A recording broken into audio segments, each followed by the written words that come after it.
Oh, what are we gonna do when we get back? Oh, what are we gonna do when we get back?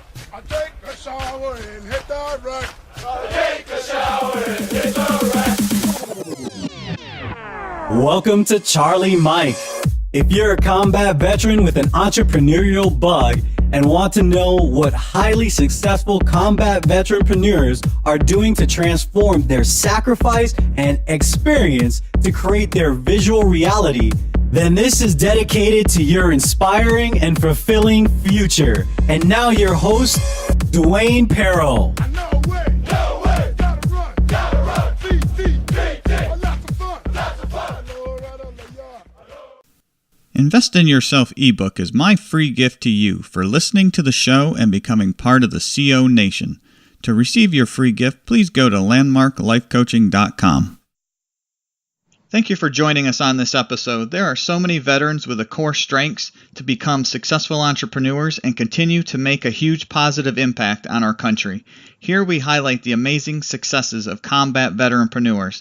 Combat veterans, for the purpose of this show, are soldiers, sailors, Marines, and airmen who have served the United States in wars, campaigns, and in theater on foreign soil or hostile waters.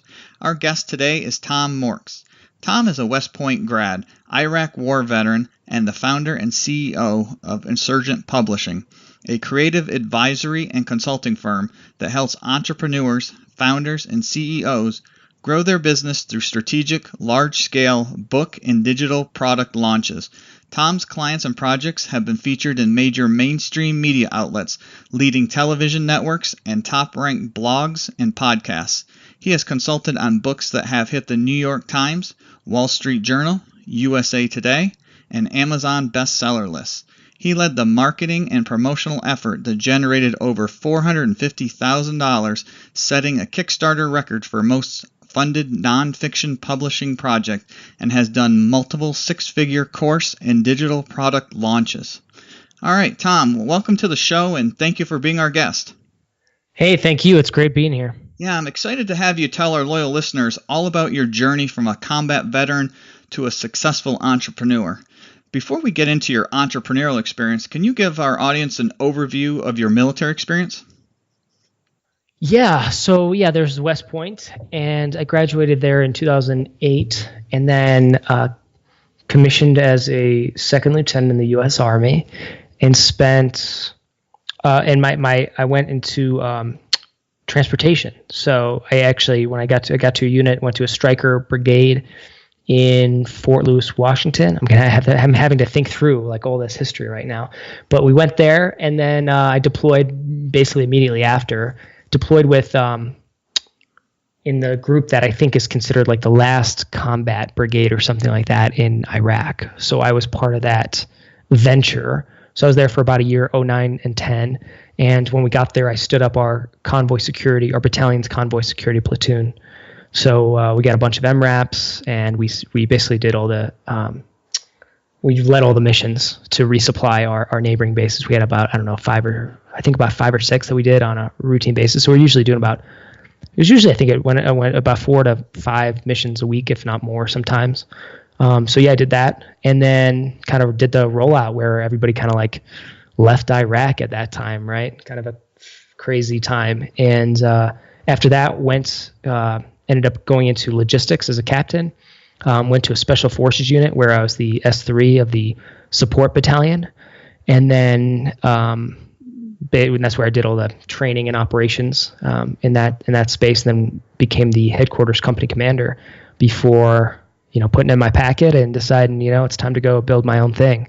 And that thing is what I have today, I guess, and that's kind of another story too. Yeah, wow, that's impressive. So in the time you were in, you were able to switch between career fields in the Army. Was that by choice that you wanted to go from transportation to more of a logistics type thing, or were they relatively tied together? Gosh, this is honestly pretty pathetic. I can't remember exactly, but I'm pretty sure. I don't know.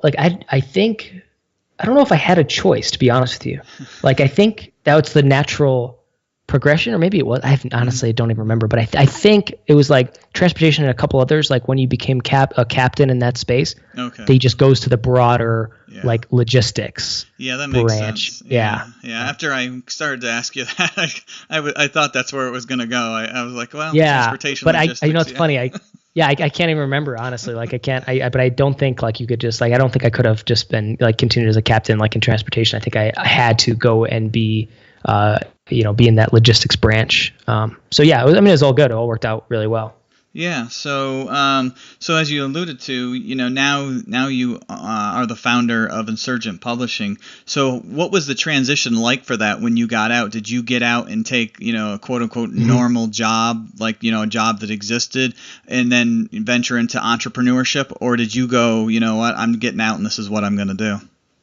Yeah, great question. So I ended up doing, I think, the latter in that regard because I didn't really predict any of this stuff, but in like that last year I was getting pretty burned out for sure. So I knew I wasn't going to stick around. And so then, of course, the next question is, well, now what? So I've been doing a lot of stuff on the side in online business stuff, like, I don't know, just messing around with things, but nothing really substantial. But I had been able to like do some like marketing and sales stuff online while like kind of on the side, like as a hobby. And I was like, well, you know what? I'm pretty good at, and it was specifically actually in the context of books, like marketing and publishing books. So I was like, you know what? I'm going to start a publishing company. I'm going to start publishing other people's books. And I was like, I've made enough money where I'm like, maybe there's something here. Maybe I can scale this. And it wasn't a lot. It was like, I don't know, $500, $1,000 a month or something like that, like on the side. And it was not consistent. So I literally went from whatever my salary was as a captain, which wasn't too shabby, to, I think, basically nothing until I started until I was able to actually start producing money. So I did not segue maybe smartly compared to how other people might do it. And I would probably encourage most people to have some sort of runway. I didn't. I decided I'm going to take a year off. I'm going to go travel the world. If I go into debt, whatever, I'll come back and pay it off. I'll go get a job. I'll go to one of those recruiters, right? And I'll go get a job. I'll be middle management at Frito-Lay's or something like that. And it'll be okay. But the cool part is, so that was the intent, but because I had been doing this stuff on the side in the online space, I was able to do that while I traveled. So my wife and I traveled around the world, and we ended up not only not going into debt, we actually came out net positive. So we were like, okay, that was cool. Let's do another year abroad. So we went and hit up like a bunch more countries. So like in that 2-year period, we probably did like, I don't know, like 30 or 40 countries. We lived in places for like a few months at a time in some cases. And I just worked from my laptop basically to kind of build the company that is today. But it was a different form. I started in the publishing space a little bit, and then now we have shifted. We still publish some books, and I still kind of consider ourselves in the publishing space a little bit, but primarily in like in a kind of a digital marketing capacity, more in a specialization in like launching products like books, courses, membership sites, summits, those kind of things. Yeah, that's interesting. I'm sure there's many listeners out there that are very interested in that concept. I've interviewed another individual that was a guest on the show that, he left the military, and him and his family basically bought an RV, and they're traveling, the United States. I think I know that guy. Yeah. Probably, small circle. Scott Warren is his name, and yep, he's a good dude. Yeah, and so I was talking to him on the side, and I said, I'm an avid RVer, and my wife and I got into having an RV back in 2003, and so I've always had this desire to do exactly what he's doing, yep. But I have those golden handcuffs at a day job where I'm like, yep. I got to give up that money to do that. Yep. So I digress, but yeah, so that's very interesting. And, there's a lot of risk as an entrepreneur, and you have to be able to be willing to take risk. And so clearly you and your wife have that tolerance for risk, and, say, well, if it works out in a certain way, great. If it doesn't, plan B's okay. And, as an entrepreneur, that's absolutely critical to building a successful business, because I can tell you, just in what I do with life coaching, things have been successful, but it's not where if you asked me a year ago where I'd be today, I'm not there. I'm in a good place, but not where I thought I would be. And so you have to have that flexibility and be willing to, flex throughout the process to get the most successful outcome. So, yeah. Yeah, I mean, you hit the nail on the head, man. It's not for everybody. And I think you have to be able to weather a lot of uncertainty and failure and setbacks and all those kind of things. But I think, and I think some people are wired. I think there's a certain wiring. Not that I think anybody could be an entrepreneur, to be honest with you, but I think there's something to be said for the way people are wired in some contexts. And mine, I think I'm wired in such a way that those kind of things, uncertainty, that doesn't really affect me the way I think it affects most people. And I mean, just even thinking about Iraq and whatnot, like kind of doing that stuff. It's like, I don't know. It's interesting because when I hear people's feedback on it, and I just think to myself, yeah, I didn't really perceive it that way. It's for me, it was just like an interesting challenge versus like this like crazy uncertain thing. But that's another thing too when it comes to entrepreneurship, man. Hey, it's not life and death. So I think that's another cool thing that veterans have in common in that regard. Like if you've been in that space, like, hey, any of this stuff doesn't matter if it goes south. It's really not that. It's pretty trivial in the grand scheme of things. So which is kind of nice. Yeah, that's a great point. I mean, and that is actually the whole reason that I decided that I thought this would be a great topic for a podcast was, the fact of what a combat veteran experiences and the relation to becoming an entrepreneur is so similar that, if for most that have gone through combat and experienced those situations and those environments, that it puts a totally different perspective on what is really tough in life, right? And so when you get out and, as an entrepreneur, you have to enjoy the process. You have to enjoy what you're doing, or you might as well just have a regular day job. And so, you got to be able to roll with those punches and recover as quickly as possible. And of course, in a combat environment, that's absolutely what is critical to survival.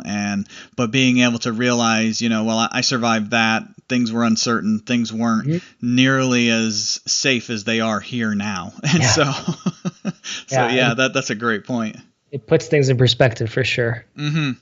Yeah. So can you tell us a little more about exactly what you guys do at Insurgent Publishing?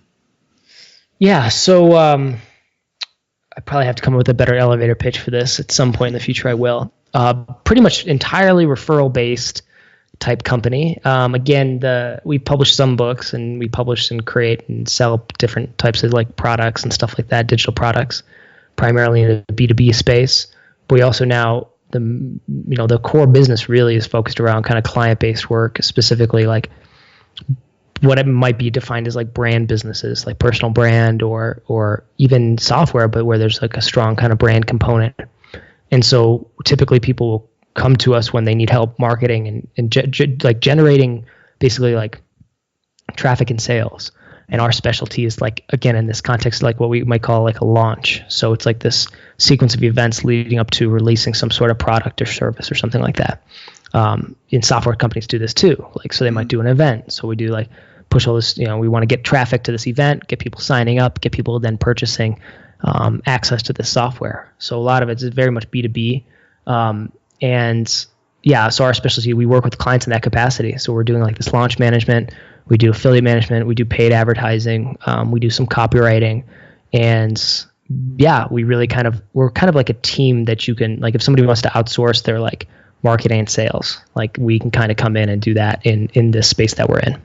Yeah, that's interesting, because I guess from the title of your company, I guess, I personally look at it as that you guys were, basically books, right? And so because there's a lot of debate out there of, just even from a book's perspective, do I write this big plan to try to get a well-known publishing company to buy off on this and hopefully, write me a check so I can, go to market with this book? Or do I work with a smaller publishing company who can help me, get this in the right format and self-publish in the various formats that are out there?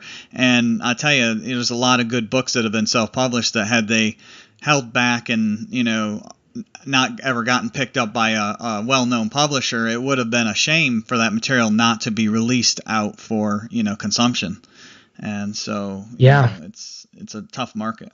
It is. And that's one of the reasons for the shift. And it's kind of just being able to pivot in that context. So like, my original ambition was create a publishing company, hence the name. But the reality is it's like to do that well, you have to do a huge amount of volume, which wasn't really my interest. And then there was just like the nature of the publishing space itself. Like, so we ended, like in the beginning, I remember I signed, there might have been like we did, I don't know, maybe a dozen books or something like that.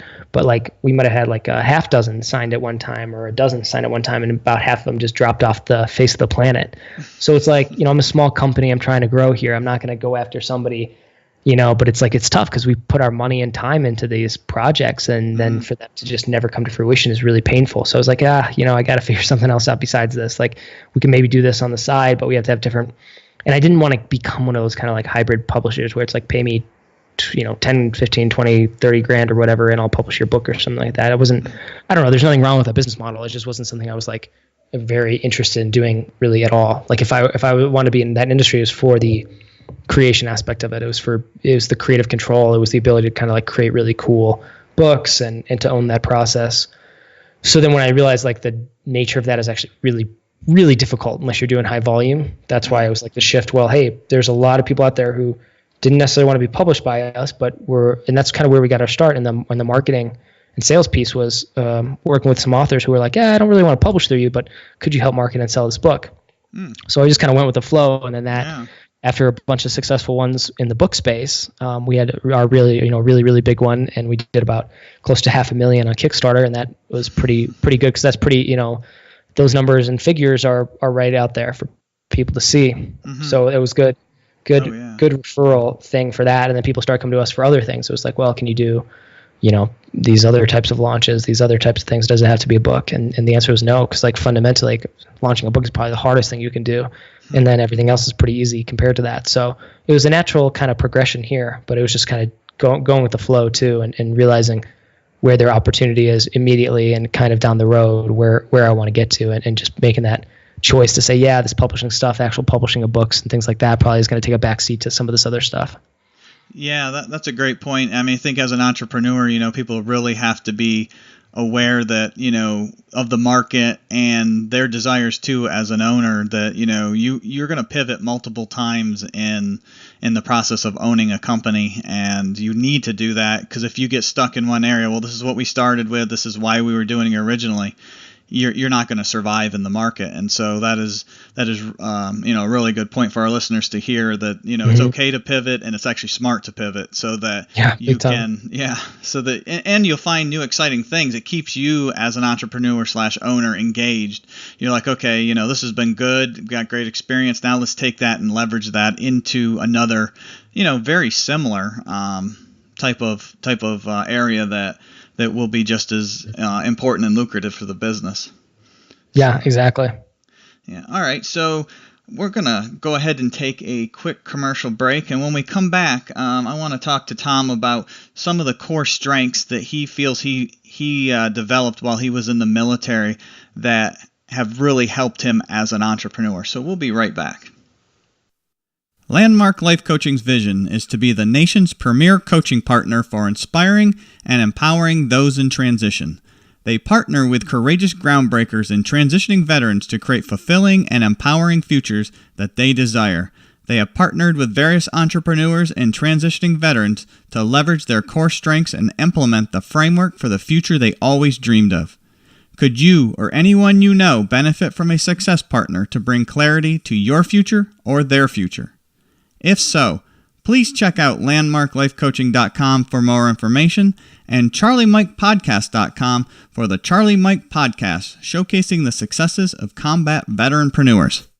Okay, we are back from commercial break. We are here with Tom Morkes, the CEO of Insurgent Publishing. He was giving us an overview just before we went to commercial break, talking about the business that he has created and how successful it's been, and the fact that, he started out in one form of publishing and was able to pivot into some other areas, and it has been, a good thing for his company and himself to be able to do that.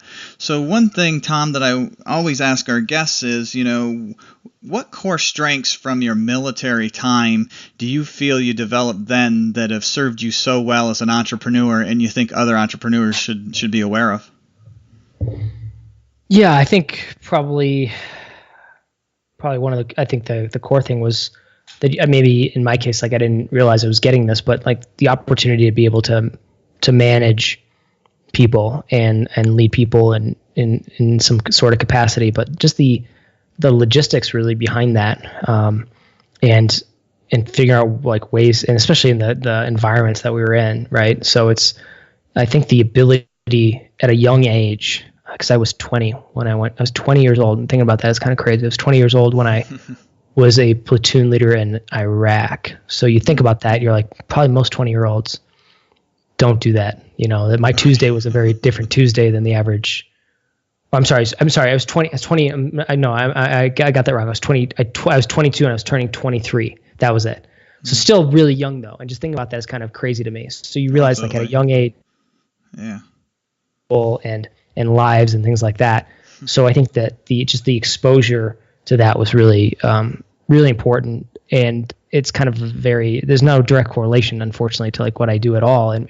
But I think indirectly there's a lot of value to it. And it's that management, it's the idea of like dealing with uncertainty, those kind of things I think are the kind of soft skills that I learned in the military that were most important. Yeah, that's a good point. There is, some statistics out there right now saying that, with the baby boomer generation getting ready to retire, that there is a large gap in middle management right now that is capable of replacing them at the executive level.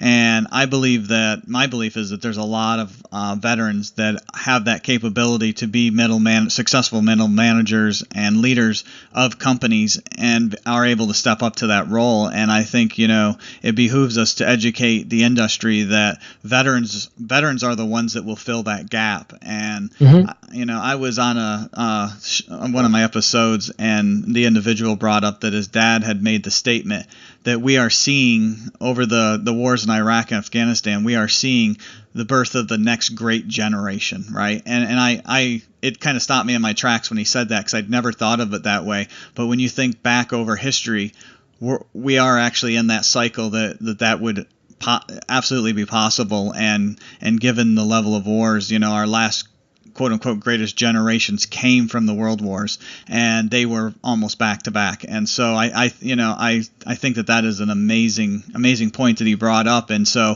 I don't think we're going to have much of a gap personally, because I think it's just educating our nation that we have that next line of leadership, and they're coming with some pretty amazing experience from their past. So yep, exactly.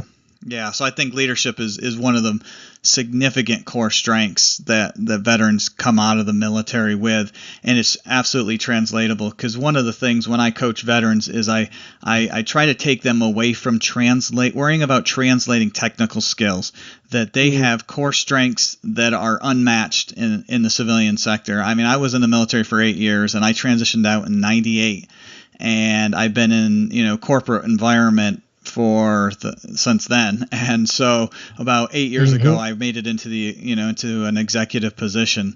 And, I just have seen so many middle managers that were not veterans that had no clue how to lead people, and especially lead people under stressful situations. So that's a great example. So yeah, exactly.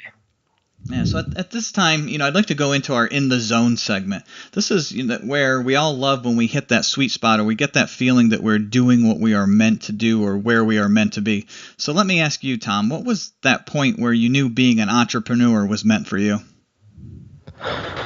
I mean, I'm not even sure if I know it is now, but I'm going with it and I enjoy it. So it's I don't know if there's ever a moment.